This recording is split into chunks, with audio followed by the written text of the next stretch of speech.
السلام عليكم ورحمة الله وبركاته.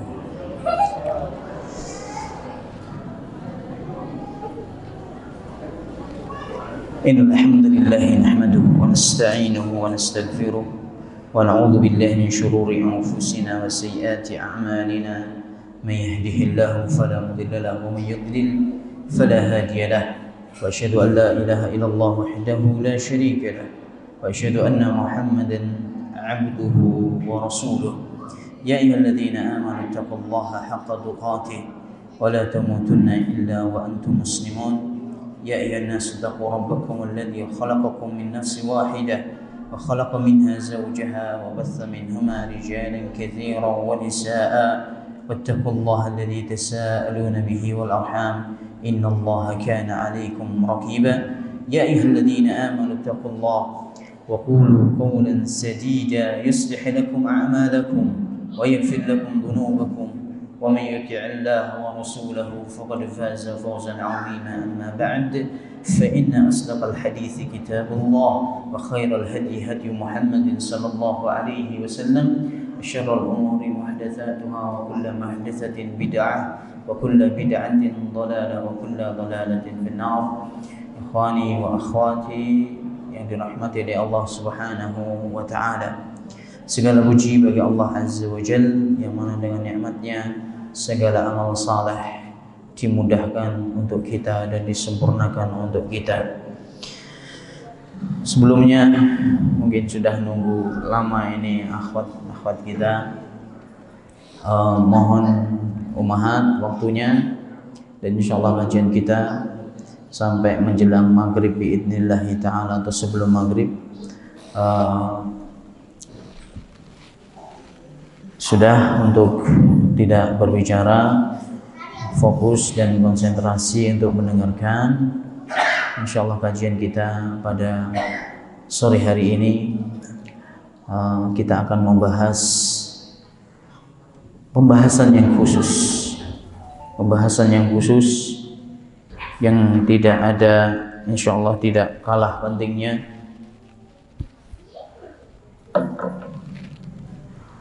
Pembahasan khusus, pembahasan yang penting insyaallah untuk dipelajari oleh seorang wanita muslimah, dan kita akan pilihkan sebuah kitab Tanbihat Al-Muhimmah, Tanbihat ala ahkamin takhtassu bil mu'minat. Ini sebuah kitab yang dikarang oleh Syekh Shalih Al-Fauzan hafizahullah taala, yaitu peringatan himbauan untuk kaum wanita muslimah yang berkaitan dengan hukum-hukum yang khusus, tentunya yang berkaitan dengan kehidupan seorang wanita. Semoga Allah Subhanahu wa taala memudahkan kita untuk mengkaji kitab ini, dan kemungkinan kajian kita akan rutin insyaallah, dan semoga Allah Subhanahu wa taala memberikan kemudahan kepada kita semuanya, secara pribadi kepada saya sendiri, karena juga perjalanan menuju ke sini ini ternyata juga perjalanan yang cukup masyaallah yani jauh dan lumayan mencapaikan. Makanya sebelum saya lanjutkan, saya mohon kepada ummahat dan akhwat untuk perhatikan, jangan sampai pertemuan kita di sini sudah kita jauh-jauh, nanti juga nunggu sudah lama, jangan sampai itu percuma, tidak bermanfaat, mubadzir, karena salahnya niat kita, karena kurang tepatnya kita dalam menggunakan kesempatan ini dengan sebaik-baiknya. Tolong diperhatikan, tidak bicara sendiri. Dan kitab ini bagus sekali sebenarnya. Saya tidak tahu apakah sudah diterjemahkan kitab ini. Ini pembahasan yang Syekh Shalih Fauzan hafizahullah taala beliau khususkan untuk kaum wanita. Nah, kenapa sih kita harus perhatian kepada kaum wanita? Atau kenapa Islam merhatikan kaum wanita? Ya, karena wanita muslimah memang memiliki kedudukan yang amat sangat tinggi di dalam agama kita. Wanita syaqaiqur rijal, dalam bahasa Arabnya dia adalah pendamping, teman hidupnya seorang laki-laki. Sebagaimana Islam ini dengan syariatnya Allah tujukan dan Rasulnya tujukan kepada kaum laki-laki dan juga ditujukan kepada kaum wanita. Jadi hukum dalam Islam kita ini tidak hanya untuk kaum laki-laki, tapi juga diperuntukkan untuk wanita juga. Hum musyarik, hunna musyarikat, syarikat. Wanita ini memang syarikahnya. Syarikah itu ya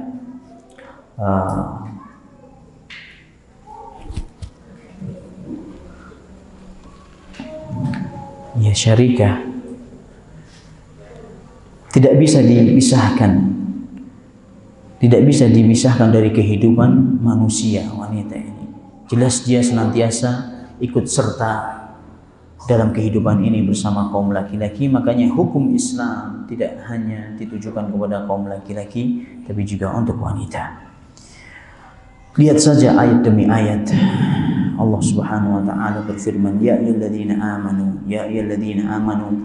Ini bukan hanya untuk kaum laki-laki saja. Ya ayyuhalladzina amanu kutiba alaikumussyam. Wahai kaum laki-laki, wahai orang-orang yang beriman, wahai orang-orang yang beriman, sesungguhnya diwajibkan kepada kalian berpuasa. Ini orang yang beriman, jadi masuk di dalamnya laki-laki dan perempuan. Dan juga Rasulullah SAW ya jemaah amat sangat perhatian kepada kaum wanita muslimah. Amat sangat perhatian Rasulullah SAW secara khusus. Karena tadi saya jelaskan bahwasanya wanita adalah syaqaiqur rijal, pendamping atau saudaranya kaum laki-laki yang tidak bisa dipisahkan dari kehidupan manusia. Karena melihat akan posisi yang sangat mulia yang diemban oleh seorang wanita muslimah, maka Rasulullah SAW sering kali memberikan perhatian yang luar biasa. Di antaranya beliau pernah berwasiat secara khusus kepada kaum wanita dalam khutbah beliau, yaitu khutbah Arafah. Di khutbah Arafah beliau memberikan wasiat, dan juga di khutbah Idul Fitri, Idul Adha beliau juga sering berwasiat. Beliau selipkan wasiat khusus yang beliau tujukan kepada kaum wanita. Kalau seperti itu adanya, gimana seorang wanita ini? Sekali lagi, dia memiliki tugas yang juga agung dalam agama. Tidak jauh beda dengan kaum laki-laki dari segi kewajiban dan menunaikan kewajiban agama. Makanya sungguh seorang wanita muslimah harus paham diri, tahu posisinya, tahu kewajiban yang telah Allah bebankan kepada kita. Apalagi kita hidup di zaman seperti ini, zamanul qurbah, hidup di zaman yang penuh dengan fitnah, zaman yang penuh dengan keanehan dan keterasingan, zaman yang subhanallah wanita menghadapi sebuah ujian yang amat sangat berat, yaitu ujian akhir zaman. Wanita seringkali ternodai dari kehormatannya. Ini suaranya kurang bagus ya, ini desen suaranya ya. Kalau kebesaran lagi boleh? Enggak, ini juga kebesaran. Cek wahid senin selasa. Ciri dikit lagi. 1 2 3. Cek 1 2 3. Ya, cukuplah insyaallah. Nah, apalagi kita hidup di zaman seperti ini, penuh dengan zaman yang penuh keterasingan. Nah, dan secara khusus musuh-musuh Islam menarget Anda, wahai kaum wanita. Musuh-musuh Islam ingin merampas kehormatan Anda. Pengennya Anda jauh dari kehormatan sebagai seorang wanita dengan hijab syar'i, hijab yang mulia, jilbab yang agung. Pengennya mereka menggeser dari posisi Anda sebagai seorang pemimpin di rumah suami Anda, sebagai seorang pendidik bagi anak-anak dan generasi muda, generasi masa depan yang akan datang. Pengennya mereka menggeser dari posisi ini. Pengennya anti meninggalkan, Anda semuanya meninggalkan tugas utama Anda. Nasallahu alaihi wasallam. Makanya di sini kita perlu memikirkan, mencari tameng, memikirkan keselamatan diri kita, membentengi diri ini dari bahaya yang akan datang dan mendekati kita. Nasallahu alaihi wasallam. Makanya di sini pentingnya di antara sarana yang amat sangat ampuh, faktor yang amat sangat mendukung kita bisa menghadapi ujian atau cobaan, fitnah akhir zaman yang seperti ini, yaitu dengan menuntut ilmu syar'i. Belajar agama, melajari tafaqquh fid din, melajari dan berupaya mendalami agama kita. Makanya subhanallah, ini perhatian yang amat sangat besar dari seorang ulama seperti Syekh Shalih Fauzan hafizahullah taala. Nah, sampai beliau membuat kitab khusus yang ditujukan kepada kaum wanita. Ukhti, saudara dan saudariku yang dirahmati oleh Allah Subhanahu wa taala, akhwat dan ummahat, wafaqahunallah jami'an. Semoga Allah memberikan taufiknya kepada kita, kepada Anda sekalian. Perlu kita lihat, perlu kita melihat ke belakang bagaimana Allah telah mengabadikan sejarah wanita dalam kehidupan ini, yaitu di zaman jahiliyah. Allah telah mengabadikan, maksudnya kisah ini terjadi, sejarah itu tidak bisa bohong. Bagaimana kondisi kaum wanita di zaman jahiliyah, kemudian bandingkan dengan kehidupan mereka setelah datangnya Islam dan cahaya yang dibawa oleh baginda Muhammad sallallahu alaihi wasallam, yaitu zaman Islam. Subhanallah, jahiliyah luar biasa, kehidupan yang penuh dengan kezaliman, kesesatan, kegelapan, kehidupan yang bisa dikatakan hayatul bahaim, kehidupan seperti hidupnya binatang. Nasallahu alaihi wasallam. Nah,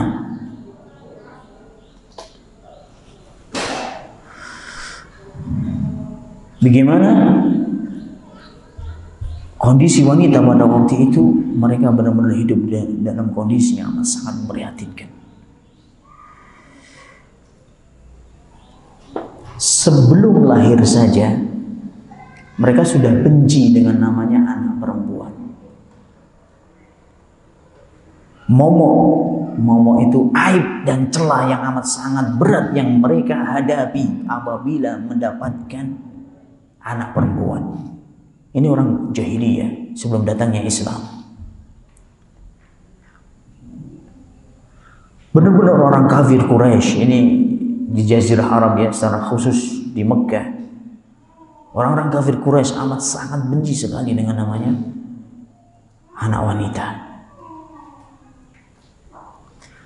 Makanya jangan heran kalau sampai mereka tidak kuat memikul aib karena punya anak wanita, sampai mereka menguburkan atau mengubur anaknya hidup-hidup.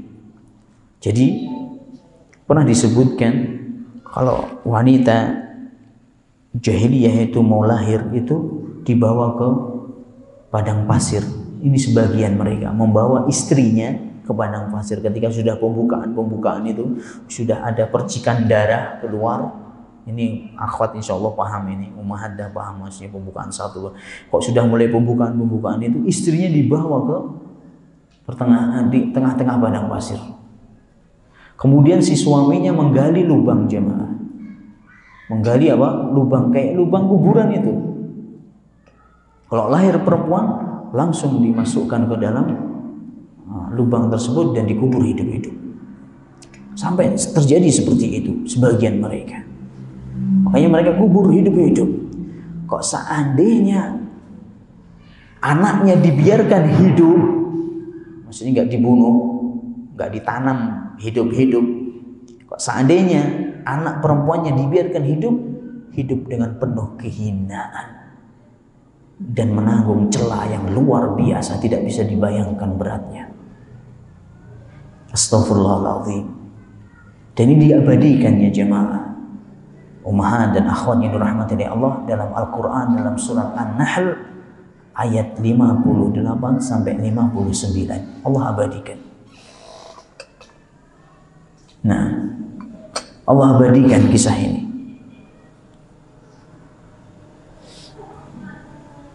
Dalam surat apa tadi? An-Nahl 58-59. Saya akan baca. Wa idza busyira ahaduhum bil untha dhalla wajhuhu muswaddan wa huwa kadhim yatawara min al-qawmi min su'i ma busyira bih ayumsikuhu ala hunin am yadussuhu fi turab ala sa'a ma yahkumun.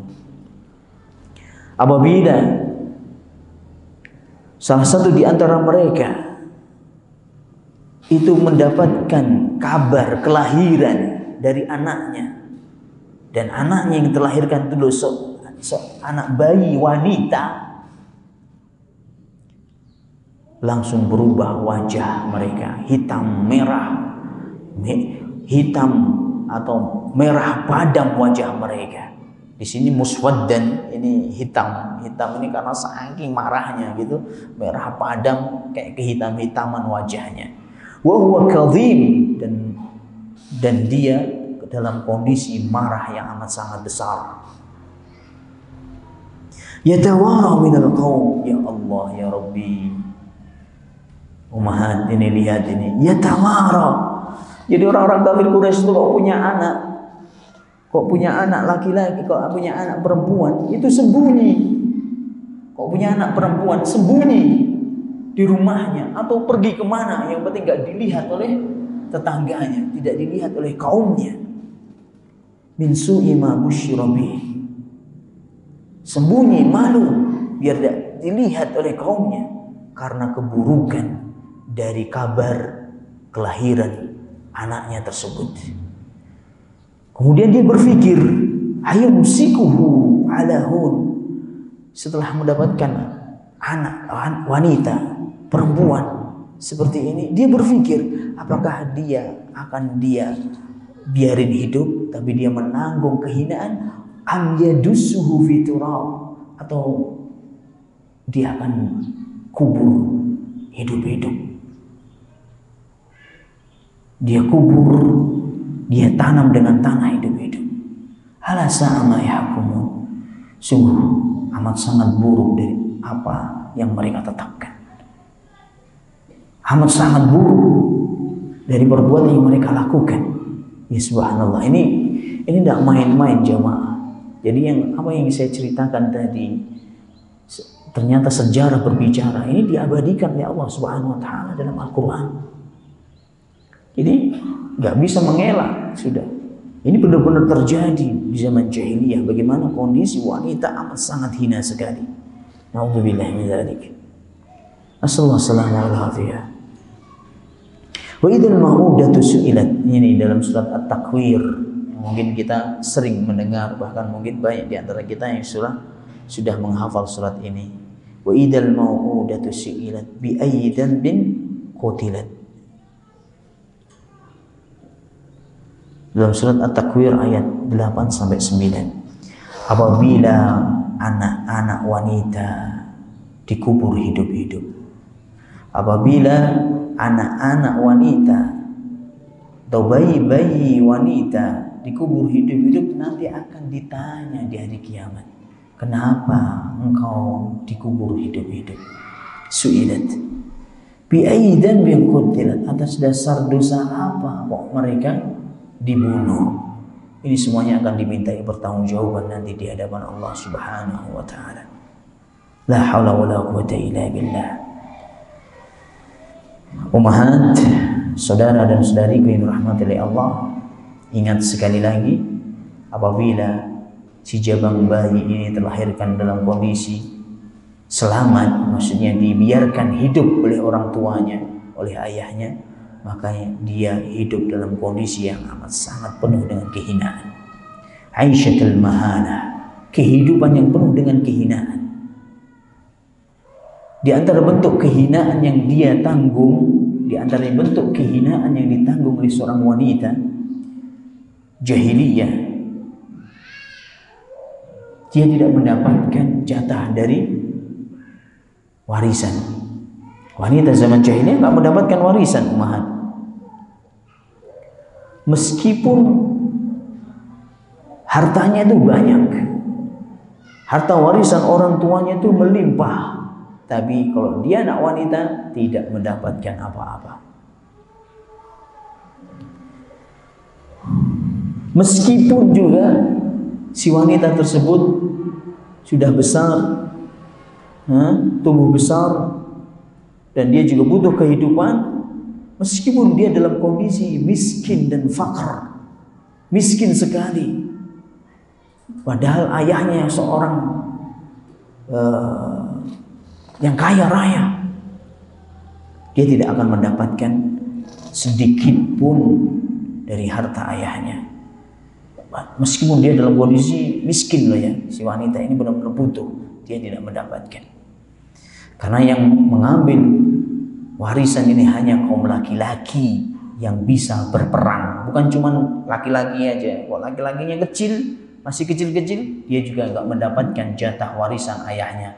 Yang mengambil harta ayahnya adalah anak yang paling besar atau anak yang sudah dewasa, yang sudah bisa perang.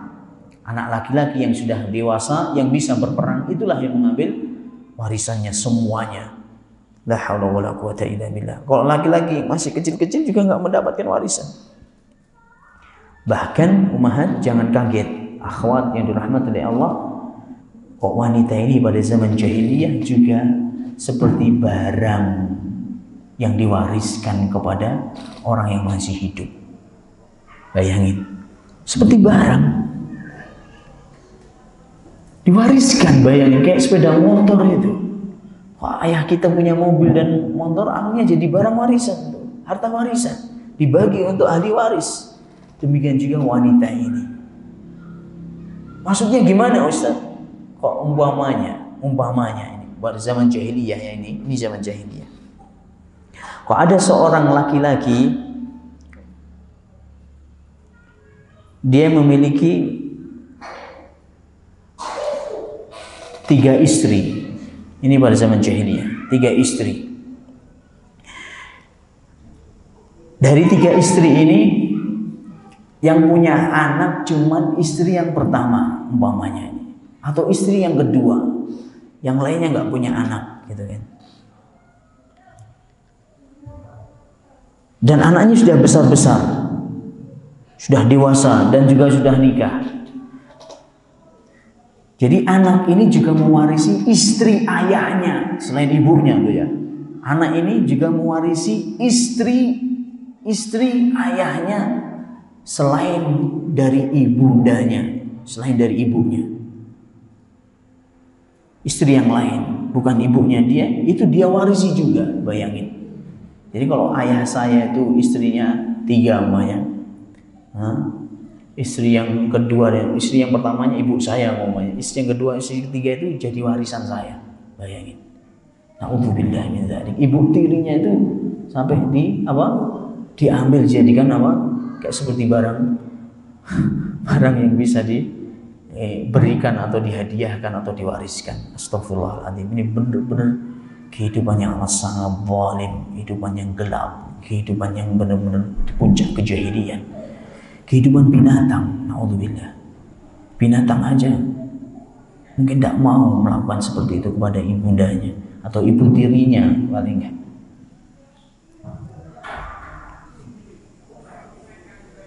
Tapi ini terjadi pada zaman jahiliyah. Dibentuk yang lain dari bentuk kehinaan yang ditanggung oleh seorang wanita zaman jahiliyah. Laki-laki boleh menikah lebih dari satu, maksudnya 1, 2, 3, 4, 5, 6, 7, 8, 9, tidak ada batasnya. Tidak ada batasnya. Kalau dalam Islam dia batasi berapa, Ummahat? Gak ada yang jawab. Kok dalam Islam dibatasi berapa? 4. Ini kelihatannya kurang suka dengar kata-kata kayak gini, Ummahat. Dalam Islam Anda suka atau tidak suka, ini syariatnya Allah Subhanahu wa Ta'ala.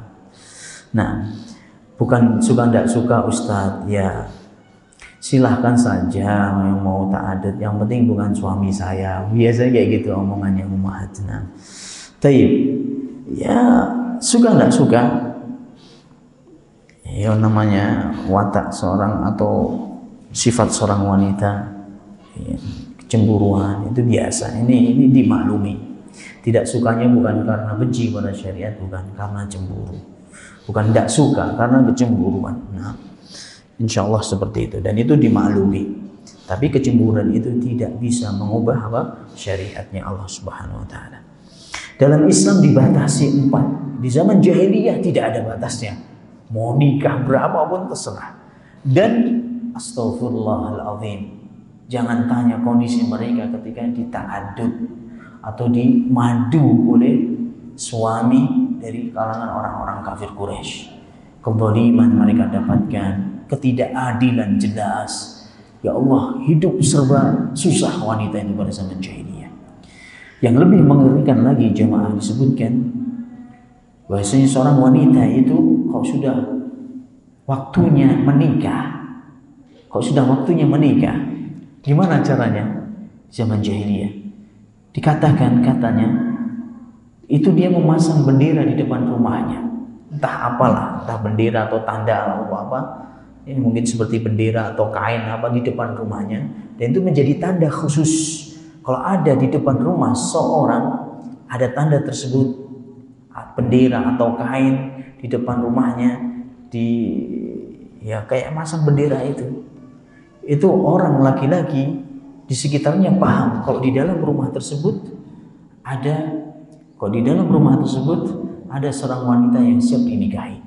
Akhirnya masuk aja mereka, yang mau masuk langsung dinikahi begitu saja. Tidak mendapatkan mahar mas kawin, tidak mendapatkan. Naudzubillah min dzalik. Pokoknya sudah nikahi. Suka enggak suka pokoknya. Enggak lihat ini laki-laki ini saya suka, enggak lihat gimana akhlaknya, enggak ada kayak gitu. Yang penting sudah laki-laki mengatakan saya nikahi kamu, sudah enggak bisa menolak si wanita tersebut. Dan itu loh, hinanya itu loh, Masya Allah, gambaran yang amat sangat menghinakan sekali. Bagaimana dia cuma pasang bendera aja di depan rumah, habis itu siapa saja silakan masuk, siapa yang duluan ya dapat sudah. Tidak ada istilahnya kata-kata ridho, saya tidak suka dengan ini, saya nggak serg dengan si fulan. Tidak ada kayak gitu, tidak ada pilihan bagi seorang wanita, harus menerima. Ini la haula wala quwwata illa billah, al-mudayaqat wal ihrajat wal dhulm. Ini benar-benar menghimpit kehidupan wanita, kezaliman yang amat sangat berat. Bismillah.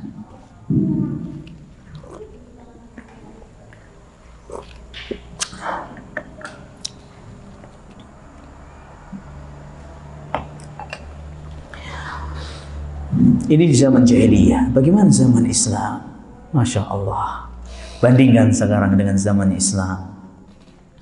Tatkala Islam datang, maka Allah terangi Mayapada dengan cahaya hidayah, dengan Al-Quran dan petunjuk Nabi Muhammad sallallahu alaihi wasallam. Allah angkat kezaliman yang dialami oleh wanita-wanita pada zaman itu. Allah kembalikan wanita pada tempatnya yang mulia.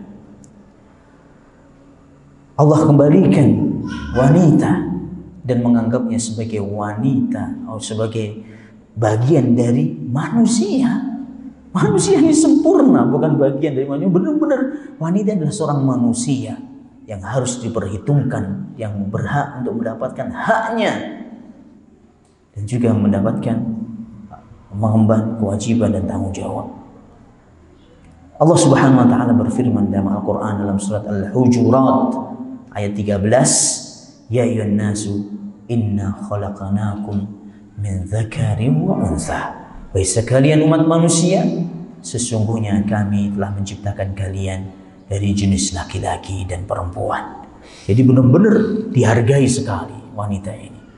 Benar-benar wanita ini adalah manusia yang sempurna, memiliki kedudukan yang khusus dalam kehidupan ini.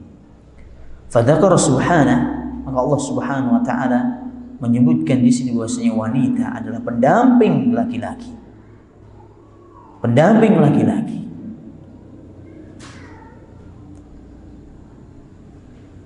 Sebagaimana juga seorang wanita ini syarikatur rajul fi thawabi wal iqabi al amal. Wanita ini juga satu kesatuan dengan laki-laki. Gak ada bedanya dalam agama ini dalam masalah ibadah, dalam mendapatkan pahala ataupun siksaan. Kalau saya berbuat maksiat, saya berdosa. Sebagaimana Anda, wahai wanita, kalau Anda berbuat maksiat, Anda juga berdosa. Dicatat di sisi Allah dengan catatan dosa. Kalau kita beramal saleh, sebaliknya Anda beramal saleh, maka akan dicatat di sisi Allah dengan catatan thawab pahala dari amal-amal kita. Tidak ada bedanya. Cuman di sana ada memang syariat-syariat khusus untuk kaum wanita, tidak dikhususkan atau tidak diperuntukkan untuk kaum laki-laki. Ada syariat yang khusus untuk laki-laki, tidak diperuntukkan untuk kaum wanita. Seperti apa? Khusus untuk perempuan. Seperti apa? Seperti apa? Ummahat, akhwat, syariat khusus untuk wanita. Masya Allah, banyak sekali loh. Yang tidak untuk laki-laki. Apa?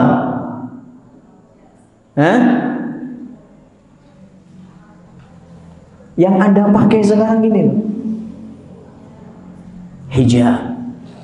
Menutup aurat dengan sempurna, pakai jilbab dengan sempurna, dengan sifat-sifatnya yang telah ditetapkan oleh agama. Tidak boleh tipis, tidak boleh ketat, tidak boleh transparan, harus lebar dan menutup ke seluruh tubuh. Nah ini tidak seperti kaum laki-laki yang masih kelihatan telinganya, terbuka kepalanya, nggak ada masalah. Kok bagi laki-laki syariat khusus ini untuk kalian, untuk kaum wanita, demi terjaganya sebuah kehormatan seorang wanita. Ada syariat khusus untuk kaum laki-laki, bukan untuk kaum perempuan. Seperti apa? Seperti apa? Yang laki-laki jawab dong, ini nggak ada bapak-bapak di sini. Ayo jawab. Berjenggot. Terus salat 5 waktu berjamaah di masjid yang dikumandangkan azan di dalamnya. Yang lain, kok masih ada? Azan dan iqamat. Nah, terus yang lain, celana di atas mata kaki. Kok perempuan nggak boleh di atas mata kaki? Harus sampai menutup semuanya, bahkan menyentuh tanah, itu lebih afdal. Dan itu pakaiannya para sahabiyat, wanita-wanita yang hidup pada zamannya Rasulullah SAW. Mereka tuh kainnya tuh sampai menyentuh tanah, tapi bukan berlebihan sampai bermeter-meter nyapu tanah, bukan, sampai menyentuh tanah saja ujung-ujungnya. Itu lebih sempurna insya Allah. Yang penting gak terlihat kakinya, itu tidak terlihat. Dan sekarang sudah ada namanya apa? Mungkin sudah terbantu dengan namanya kaos kaki, alhamdulillah. Nah, dahulu kan tidak ada kaos kaki jemaah. Dulu nggak ada kaos kaki, yaitu dengan cara memanjangkan ujung kain mereka. Baik, muhat, akhwat, tolong diperhatikan kembali lagi. Untuk itu Allah Subhanahu wa taala, ini tadi ada hukum-hukum khusus ya, tapi secara umum mereka tidak jauh beda dengan kaum laki-laki. Memang ada hukum-hukum khusus di antaranya yang kita sebutkan tadi. Taib, Allah Subhanahu wa taala berfirman dalam Al-Qur'an dalam surat An-Nahl 97. Man 'amila salihan min dzakarin aw untha wa huwa mu'minun falanuhyiyannahu hayatan thayyibah wa lanajziyannahum ajrahum bi ahsani ma kanu ya'malun. Dan barang siapa yang beramal saleh dari kalangan laki-laki maupun perempuan dan dia dalam kondisi beriman dan beramal saleh dari laki-laki maupun perempuan, pasti kata Allah, ini janjinya Allah, maka pasti akan aku berikan kepada mereka atau akan aku berikan kepadanya kehidupan yang baik, kehidupan yang thayyibah. Dan pasti akan aku berikan balasan kepada mereka dengan balasan yang lebih baik daripada apa yang mereka lakukan. Balasan yang lebih baik, lebih sempurna. Maka ya'malun, dari apa yang mereka lakukan. Ini dalam surat apa tadi? An-Nahl 97. Jadi di sini disebutkan laki-laki, perempuan. Hayatan thayyibah, kehidupan yang baik. Jadi terbuka peluang untuk jadi orang yang beriman, peluang untuk mendapatkan kehidupan yang layak dan baik, mendapatkan pahala yang sempurna, balasan yang tinggi di sisi Allah di hari kiamat kelak. Ini terbuka untuk siapa saja, laki-laki dan perempuan. Nah, siapa saja.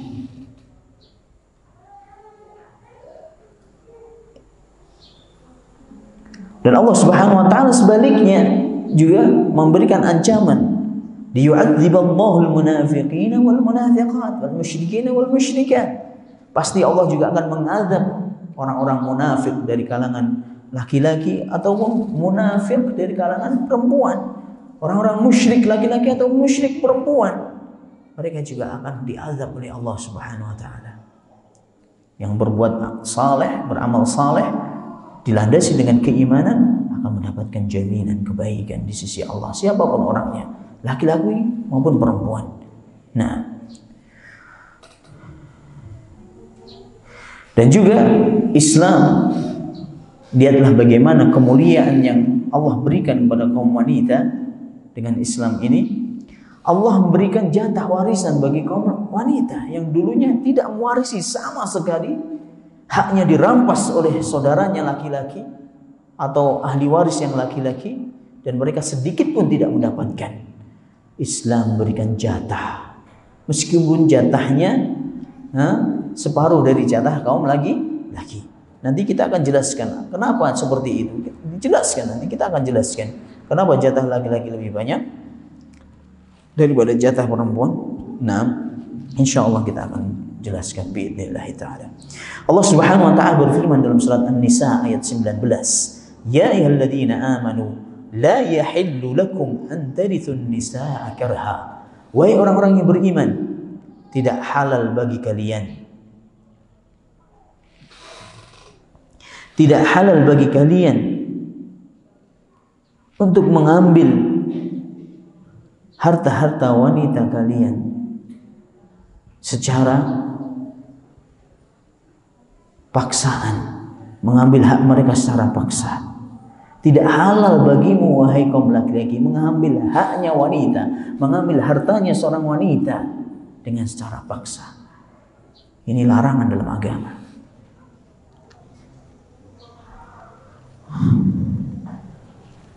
Nah, dan juga wanita tidak boleh dijadikan seperti harta yang diwariskan, barang yang diwariskan. Tidak boleh, sebagaimana kita jelaskan tadi. Na'udzubillah min dzalik. Bahkan seorang wanita mendapatkan haknya sebagaimana disebutkan dalam Al-Quran dalam surat An-Nisa ayat 7. Disebutkan dalam surat An-Nisa ayat 7, "Lirijali nasibum mimma tarakal walidani wal aqrabun wa linnisa'i nasibum mimma tarakal walidani wal aqrabun mimma qalla minhu aw katsur nasiban mafruḍa." Ini nanti bisa dibaca tentang masalah ilmu waris. Dijelaskan lagi juga dalam surat An-Nisa ayat 11. Yusikumullahu fi auladikum lidzakari mithlu hadzil unthayain. Allah telah memerintahkan, mewajibkan, menetapkan dalam Al-Quran yang berkaitan dengan hak-hak anak-anak kalian dalam masalah warisan. Apa yang telah ditetapkan oleh Allah? Bahwa jatah seorang laki-laki itu, jatah bagi anak laki-laki itu, satu laki-laki jatah satu laki-laki sebanding sama dengan jatahnya dua orang wanita. Jatahnya dua wanita kok disatukan, ini menjadi jatahnya satu laki-laki. Kalau laki-laki dapat satu, berarti perempuan dapat berapa? Setengah. Ini disebutkan dalam surat An-Nisa. Fa in kunna nisa'an fawqa thnataini. Saya akan baca ummahat, ini belajar sedikit ya tentang ilmu waris. Sedikit aja. Nanti selanjutnya Anda pelajari sendiri. Fa in kunna nisa'an fawqa thnataini falahunna thulutsa ma tarak.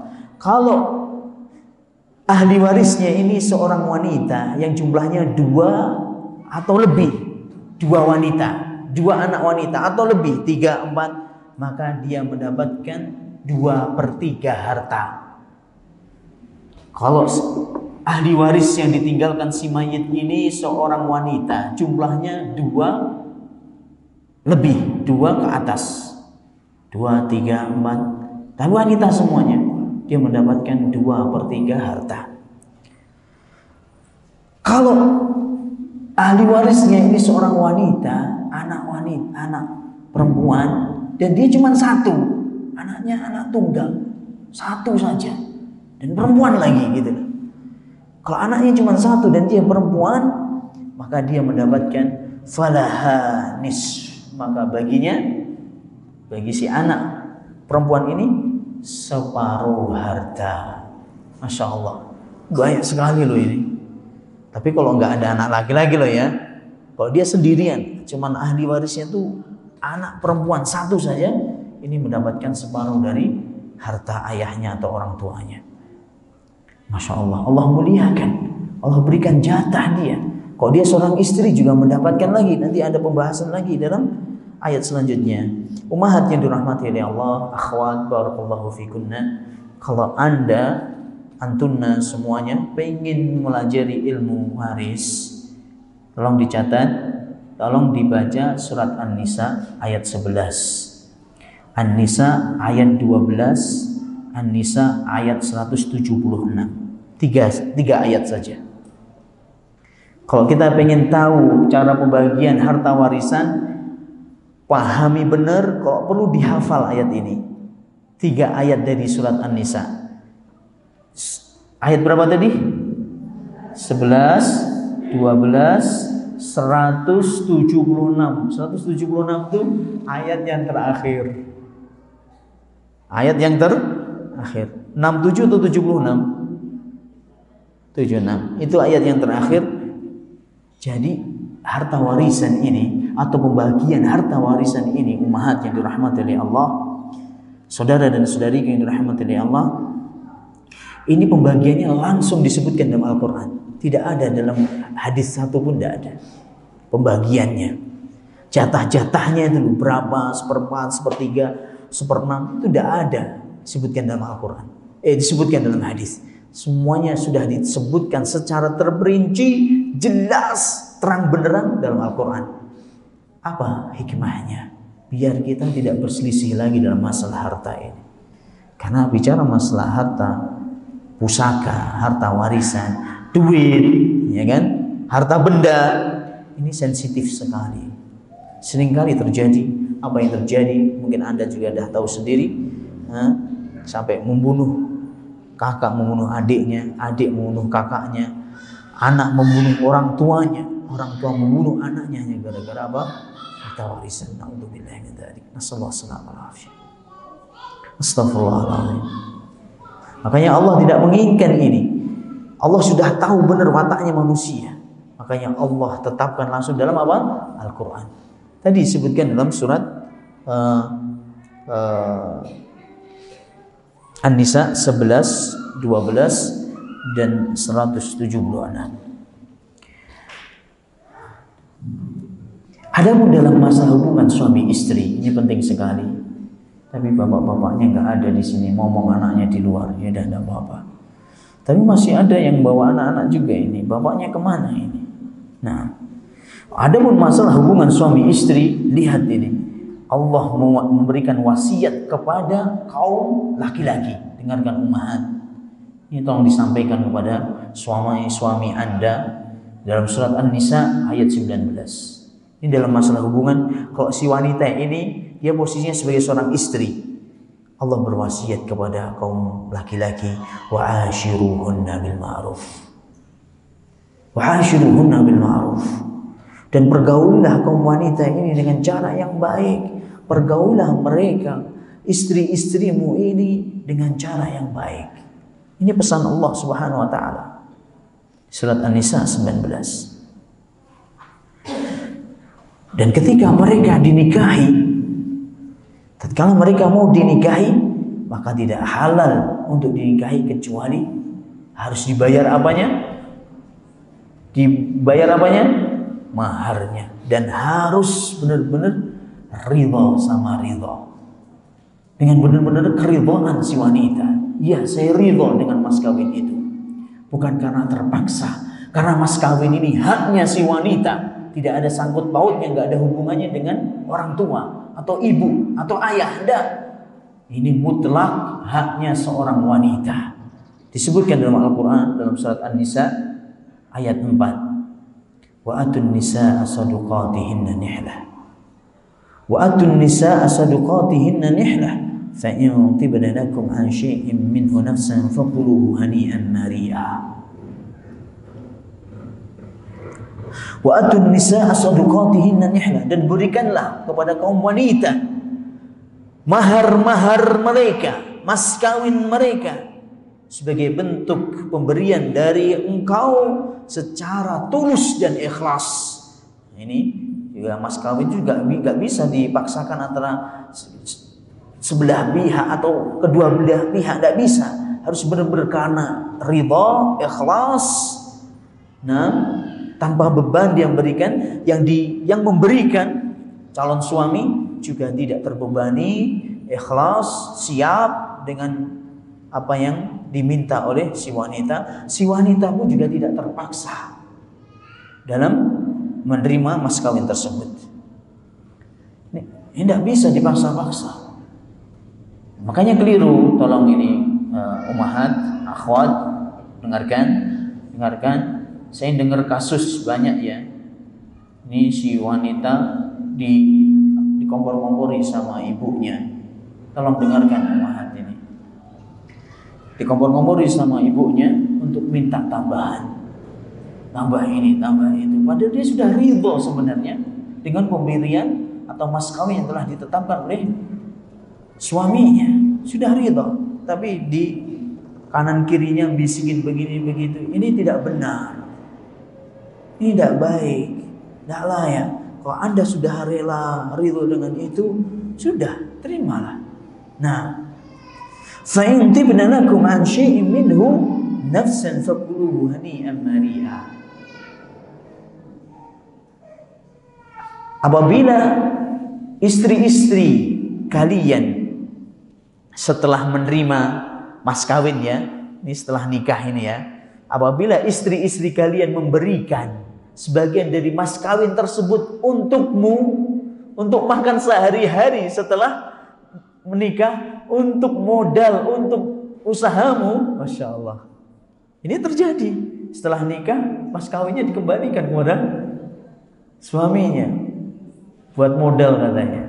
Kok benar-benar dia ikhlas, tidak ada paksaan, benar-benar dari hatinya dia, dengan tibna lakum, dengan hati yang lapang dia berikan. Fakuluh, kata Allah Subhanahu wa taala. Kenapa ini ummahat banyak ngobrol sendiri ini? Jangan ngobrol ummahat. Fakulu, Allah mengatakan kalau mereka memberikan karena benar-benar didasari ketulusan hati, fakulu, maka makanlah, ambillah, hani'an mari'a, dengan penuh, ya, makan dengan baik dan dengan nyamannya, ambillah itu dengan senyaman mungkin, ambillah harta tersebut.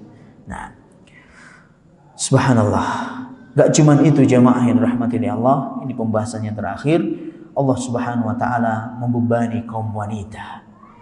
Allah Subhanahu wa taala mengangkat derajatnya seorang wanita. Dia sebagai seorang amirah, pimpinan dalam rumah tangganya, dalam rumah, bukan rumah tangganya, pimpinan di dalam rumah suaminya. Pimpinan di rumah suaminya yang memimpin anak-anaknya, yang mendidik generasi masa depan.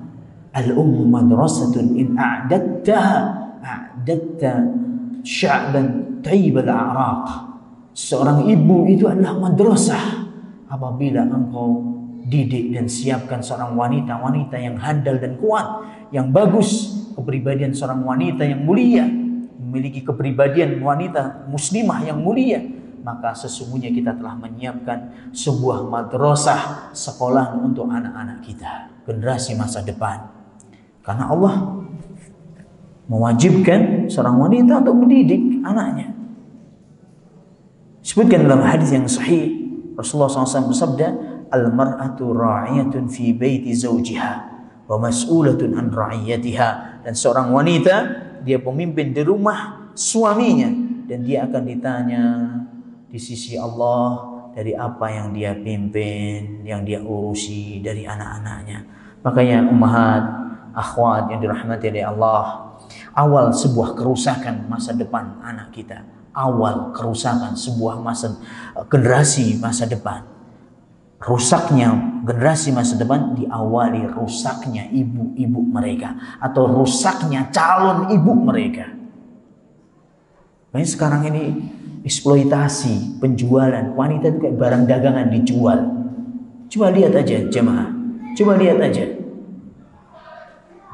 yang jadi apa, anak toko, terus apa lagi, penjaga-penjaga supermarket, SPG ya bahasanya ya, SPG, dandanannya menor, menarik, kalau nggak cantik nggak diterima. Nasallallahu alaihi.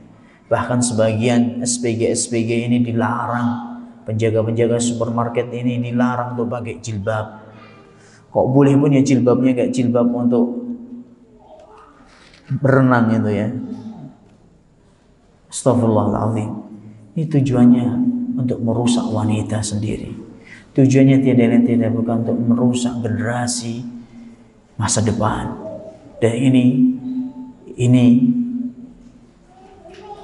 tipu muslihat yang dibuat oleh Yahudi, musuh-musuh Islam, orang-orang Nasara. Mereka tidak akan ridha kepada kita sampai benar-benar kita mengikuti gaya hidup mereka. Na'udzubillahi min dzalik. Mengikuti agama mereka. Dan ini yang terjadi sudah.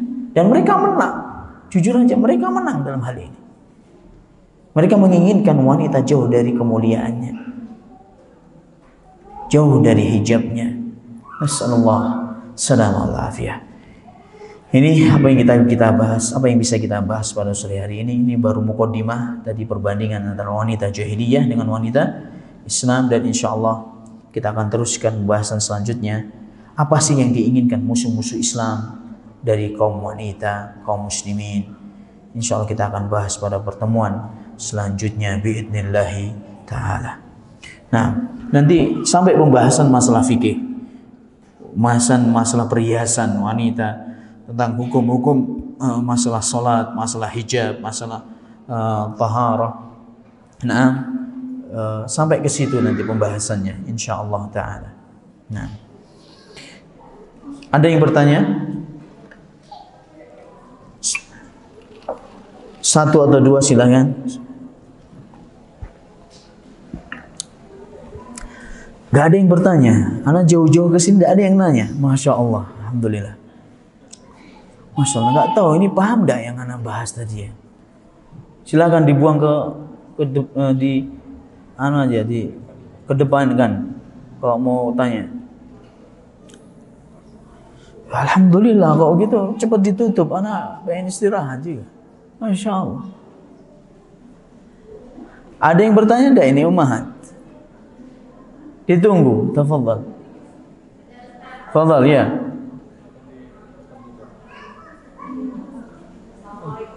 Oh langsung ya.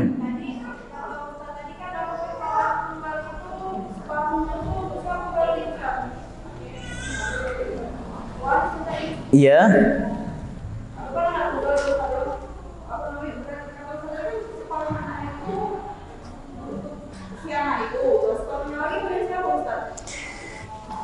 Pertanyaan yang bagus.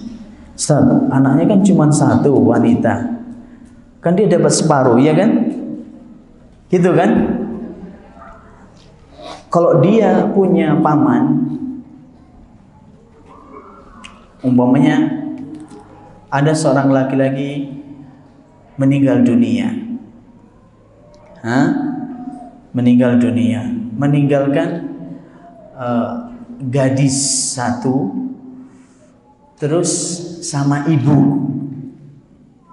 ibunya mendapatkan 1/8, anaknya mendapatkan setengah harta. Masih sisa kan hartanya kan? Masih ada kan? Kalau benar-benar sudah nggak ada lagi paman dari ayahnya yang meninggal tadi, adik-adik ayahnya nggak ada lagi, kakek juga nggak ada, nenek juga nggak punya, sudah semuanya cuma 2 orang ini, berarti itu nanti diambil oleh pemerintahan Islam dan dimasukkan ke Baitul Mal, dimasukkan ke Baitul Mal kaum muslimin, untuk kemaslahatan kaum muslimin.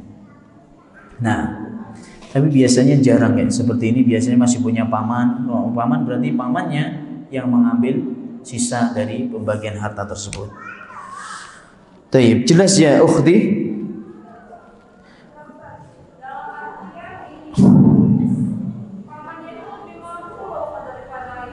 Gak bisa kita bicara agama dengan perasaan. Ini sudah diatur oleh agama. Jadi paman dari ayah, adik, dengarkan ummahat. Kalau umumnya ada orang meninggal dunia, ayah meninggalkan istri dan anak satu perempuan.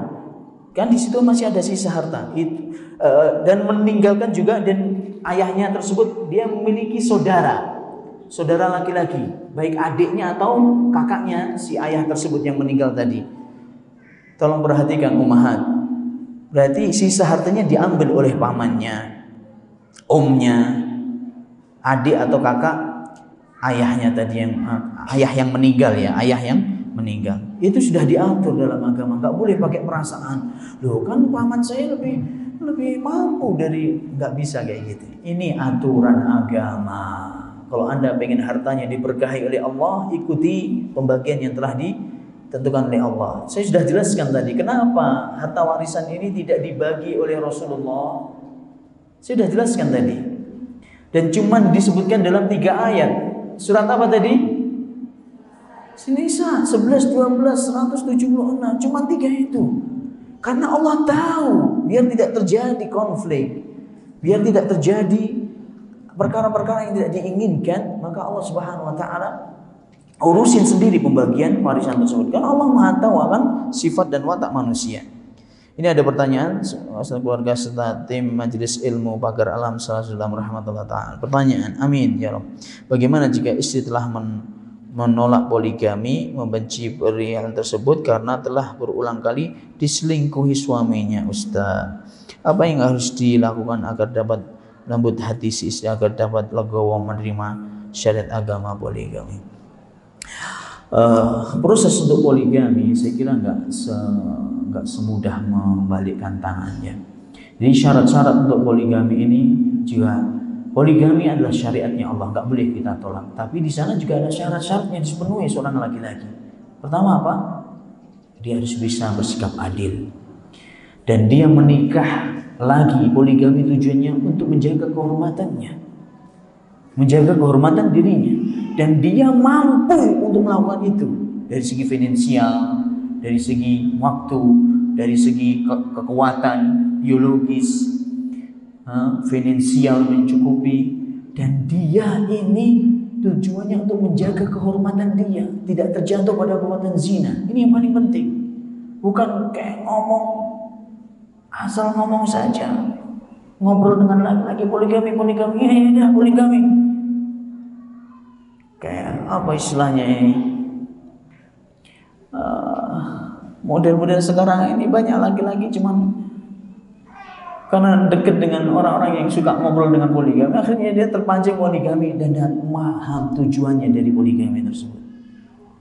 Orang yang berpoligami yang benar, kok dia benar-benar muliakan istrinya yang pertama, dia cukupi, dia hormati, dia bahagiakan istrinya yang pertama. Dia bahagiakan. Tidak dia dolimi. Belum mau nginjak poligami sudah dia selingkuh kayak gini kan tidak benar. Berarti harus diperbaiki dulu mentalnya. Diperbaiki dulu dinnya, agamanya dia, hubungannya dia. Hak-haknya Allah harus dia tunaikan terlebih dahulu sebelum bahas masalah poligami. Harus benahi dulu akhlak ini, hubungan kita dengan istri kita, dengan anak-anak ini. Bahagiakan dulu, maksimalkan dulu ini istri yang pertama ini, cukupi gitu loh. Kalau dosen-dosen kami di Saudi Arabia, mereka adalah contoh yang indah dalam poligami. Masya Allah, rumahnya itu sama, tinggal satu komplek, warna cat rumahnya itu sama, mobilnya sama, satu Lexus ini Lexus, satu Alphard Velfire ini Alphard Velfire. Sama, jumlah sendoknya sama, warna kordennya sama, subhanallah. Jumlah piring yang ada di rumahnya sama. Dan mereka benar-benar mampu poligami untuk memuliakan wanita, bukan menghinakan wanita. Kalau ada seorang laki-laki ummahat, dengarkan, ada seorang laki-laki yang mampu dan berakhlak yang baik, memiliki jiwa kepemimpinan yang bagus, punya finansial, dan dia ingin menjaga kehormatannya, ingin menikah lagi, ikhlaskan, sudah. Kalau dia sudah baik, sudah mencukupi kebutuhan anak dan istri, dan dia ingin lagi, dan untuk menjaga kehormatannya, ikhlaskan ummahat. Mau cari apa lagi? Mau cari alasan apa lagi? Tapi kalau kondisinya seperti ini, maaf, ini ummahat, kok kondisi suaminya seperti ini, dia harus benahi dulu dirinya sebelum menginjak bicara masalah poligami. Nasallallahu. Nah, jadi poligami ini bukan dipikir enaknya aja, masya Allah. Oh, jadi raja di sana raja, di sini raja, bukan begitu. Poligami tambah istri kan tambah tanggung jawab. Ini harus disiapkan, dari situnya harus disiapkan, bukan sembarangan ini. Bagaimana jika orang tua tidak mau membagi warisan kepada anak laki-lakinya karena tidak suka dengan anaknya? Apakah anak laki-laki tersebut masih mendapatkan hak warisan atas orang tuanya? Maksudnya orang tua gimana? Namanya harta warisan sudah ada yang mati ini. Siapa yang nggak suka? Ahli orang tua punya harta, dia nggak pengen hartanya diwariskan kepada anaknya. Berarti belum mati, belum jadi harta warisan kalau belum mati. Kok benci kepada anaknya? Gimana? Kalau dia orang tua, maksudnya bapak ibu, kan, meninggal bapaknya atau suami istri meninggal suaminya, dia memiliki anak dan meninggalkan anak dan meninggalkan istri. Tapi ibunya ini nggak mau, si ibu nggak mau hartanya untuk dibagi, maunya diwariskan. Ini tidak benar. Harta warisan tetap harus dibagi. Tidak ada yang bisa menghalangi warisan kecuali 3. Dengarkan, ibu-ibu, akhwat. Tidak ada yang menghalangi seorang mendapatkan warisan kecuali 3. Yang pertama, apabila ahli waris membunuh ahli waris, anak membunuh ayahnya. Jadi dia nggak menerima warisan ayahnya. Yang kedua, beda agama. Ayahnya meninggal muslim, anaknya ahli warisnya kafir, nggak mendapatkan. Yang terakhir, yang ketiga, perbudakan. ayahnya budak, anaknya merdeka, nggak bisa mendapatkan warisan. Kalau yang ketiga ini kelihatannya tidak ada ya kan? Kalau ini semuanya nggak ada, berarti masih tetap berhak mendapatkan apa? Warisan. Ini syariat agama, tidak boleh kita bicara dengan perasaan. Sekali lagi, bicara masalah agama nggak boleh dengan perasaan. Aku nggak galak ini dibagi-bagi, nggak galak sama si dia, nggak suka soalnya, nggak bisa kayak gitu itu. Aku nggak suka dengan dia, ya nggak usah, jangan dibagikan warisan untuk dia, nggak bisa kayak gitu itu. Yang menghalangi warisan cuma 3 tadi. Yang menghalangi seorang itu dari mendapatkan warisan 3 tadi. Kalau ini tidak ada, berarti tetap dia berhak mendapatkan harta warisan tersebut. Wallahu ta'ala alam. Ini bisa kita sampaikan pada sore hari ini. Kurang lebihnya ana minta maaf. Semoga Allah Subhanahu wa taala memberikan kemanfaatan dari apa yang kita kaji, dan semoga Allah Subhanahu wa taala mudahkan urusan kita, berikan kesehatan, kandung badan, ummahat, Masya Allah. Ana bersyukur ya, udah 2 tahun mungkin ana nggak kesini nih. Alhamdulillah juga anak sudah jadi alumni COVID-19. Alhamdulillah sempat positif juga sekeluarga bahkan. Alhamdulillah. Dan semoga antum nggak pernah merasakan ya apa yang saya rasakan, dan semoga Allah berikan benar-benar kemudahan untuk kita untuk tadarus melajari agamanya Allah dan Rasulnya sallallahu alaihi wasallam. Subhanakallahumma wa bihamdik asyhadu an la ilaha illa anta astaghfiruka wa atubu ilaik. Wa akhiru da'wana alhamdulillahi rabbil alamin. Assalamualaikum warahmatullahi wabarakatuh.